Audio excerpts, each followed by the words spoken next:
Hey guys, welcome to another episode of Pro Wrestling Straight Shooter. I'm your host, DJ.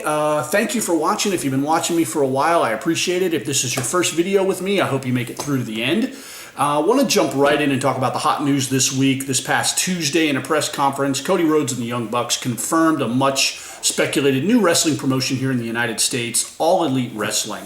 I want to give you my opinion on that, what I think it means for them, what I think it means for the wrestlers, the fans, and the business in general, as well as address a few hot takes that I've seen not only on Twitter but on Facebook. Just want to jump right in and talk about All Elite and talk about the press conference a little bit, as well as the news that kind of came out after that. Obviously, there's been speculation for the last few weeks that they'd filed trademark for this All Elite name, and they confirmed this on Tuesday, as well as promising something new, something different, not only for the fans but for the wrestlers.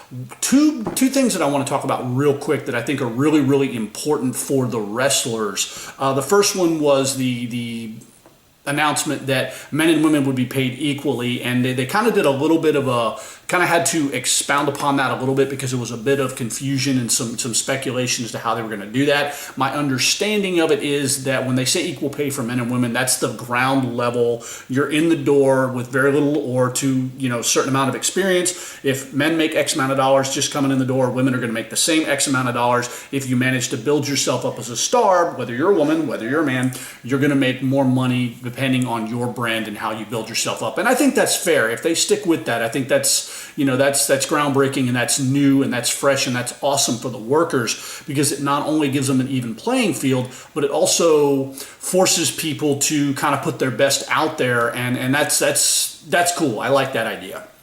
The other one that Cody talked about was promising health care for the wrestlers, the men and the women, and not only health care in terms of taking care of themselves, but rehabilitation afterwards. Say somebody gets injured in the ring or something like that, taking care of them from point A all the way down to point Z and getting back into the ring. And again, that's unheard of, and that's so huge, especially for people in the independent wrestling scene. A lot of them, they don't have a quote-unquote day job. This is what they do. This is what they love. And they don't have anything to fall back on. And God forbid they get hurt in the ring. They're out, not only work and income, but, medical expenses. And I can't tell you how many times on Twitter I've seen people throwing up GoFundMes, blew out my knee, blew out my shoulder, hurt my neck, I've got cervical cancer. And it's just heartbreaking to see these people who are giving us as fans so much not have something to fall back on if they get sick or they get injured. So if, All Elite Wrestling is indeed offering that and they're sticking true to it and they're holding to it, I got nothing but respect for that, because that's something that I take very seriously, is when wrestlers get injured and they have nothing to fall back on.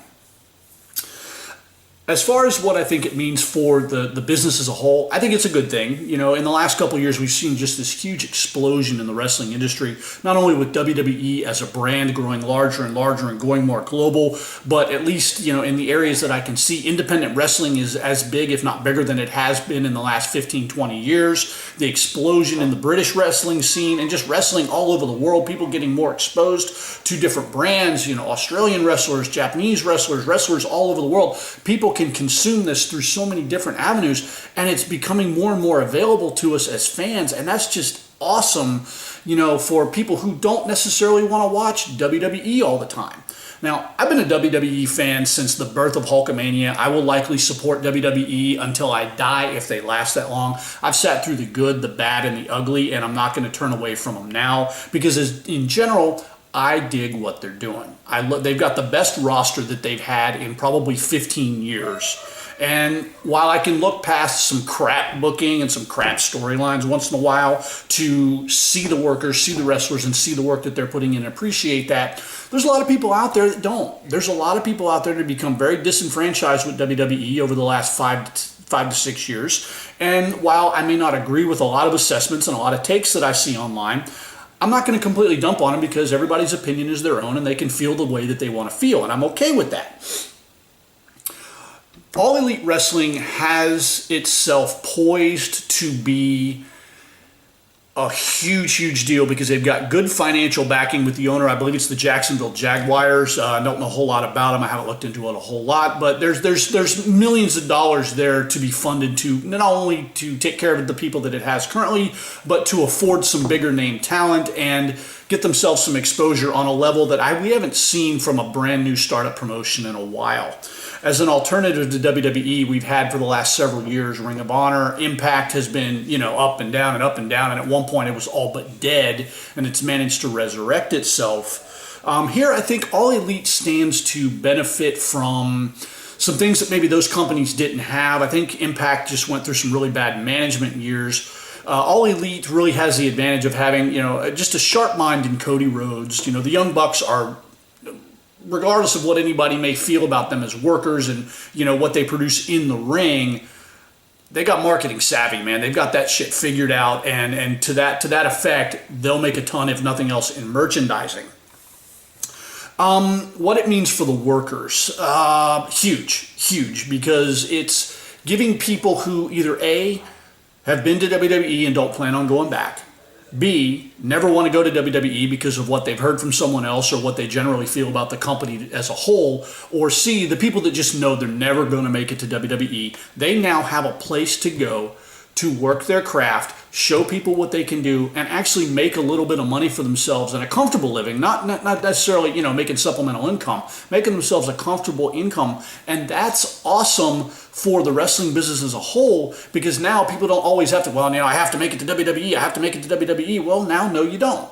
It should still be the goal if you're in the business, I think, because WWE is here, and WWE is always going to be here, and I'll talk about that in a minute.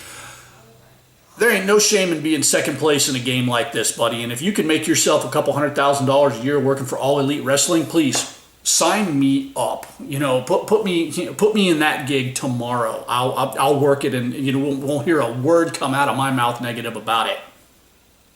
So yeah, I think as a whole for the wrestling business, real excited where this is going. I think this again is going to not necessarily mainstream wrestling and wrestling fandom, but it's going to give people an alternative and something other than WWE to watch, as well as people a place to go and work and make some money.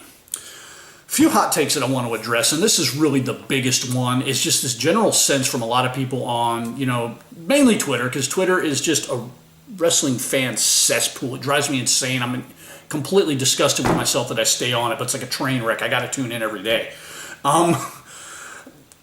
That this ridiculous notion that All Elite Wrestling is going to somehow bury WWE, and I cannot more wholeheartedly disagree with that sentiment. And here's why.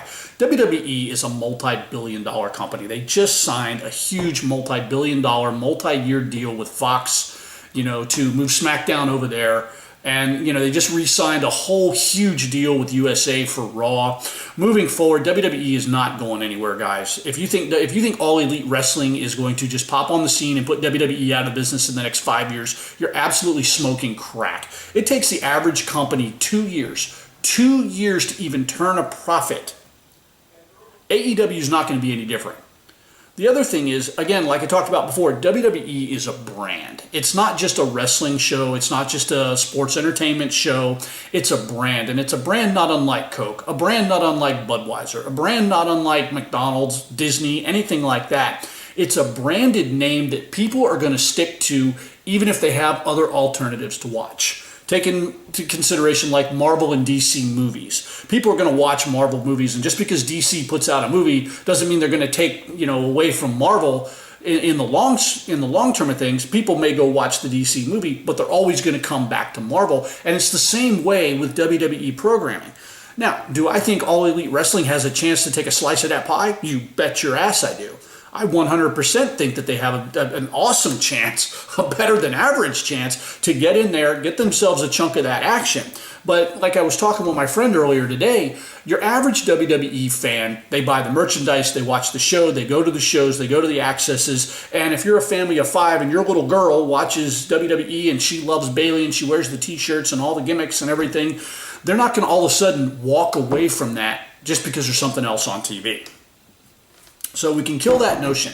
A couple things that I want to address, and they were something that was addressed to me personally after I replied to something. One of the and I can probably screenshot the tweet and put it up here. I might do that.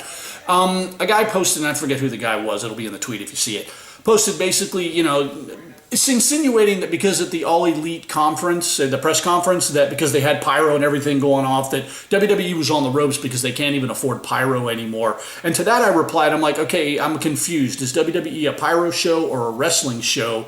Because to me, pyro, while it adds to the overall experience, is not a necessary part of any wrestling show. And if your takeaway is it because All Elite brought out pyro at a press conference and WWE doesn't put it on their shows anymore, that WWE is somehow on the ropes, you got a real narrow field of view as to what's going on in the wrestling business and WWE as a company as a whole. To that, someone replied to me. They're like, well, WWE isn't a wrestling, WWE isn't a wrestling company. They're a sports entertainment company, and blah blah blah blah. And competition's good. And look at what they did with when WCW came on. They had competition. It was the best WWE programming. Blah blah blah blah blah. Attitude Era. Oh, my bleeding heart for that. Okay, let's start here. Yes, WWE is a sports entertainment company. Newsflash, boys and girls. I don't care what you call it. It's all sports entertainment. You can call it wrestling. Hell, I still call it wrestling. It's sports entertainment, and I don't care how you label it. Second, when did WCW as a company become competitive? When they ditched the wrestling and embraced the sports entertainment side of things is when WCW became competitive as a wrestling company. All Elite Wrestling is going to have to incorporate some of that entertainment aspect into what they do, because if they think they're going to topple, if anybody thinks they're going to topple the WWE selling just wrestling, you're out of your minds, and you, again, have no clue how this business actually works in this day and age. You think I'm wrong. Okay, let's rewind to the mid-late 80s, early 90s, WCW, when it was still, before it became WCW, and WWF at the time.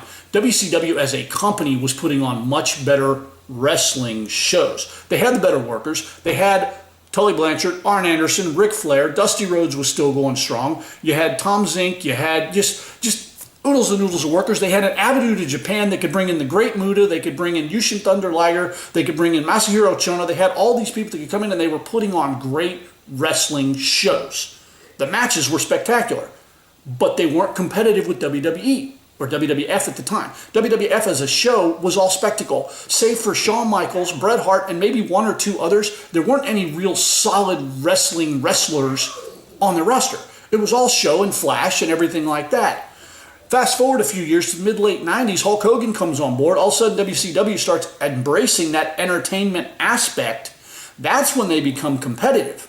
So if you really think that All Elite Wrestling is just going to come in and squash the WWE because they're wrestling now and WWE isn't wrestling anymore, shut up with that, okay? It's all sports entertainment. And if you're going to argue with me that it's not all sports entertainment, please come back and talk to me the next time Joey Ryan walks out to the ring accompanied by a parade of dicks. Anyway, that's my hot takes on all that. I'm going to let you go. I was all over the road. If you made it to the end, I'm sorry. But thank you again for watching. I'm out.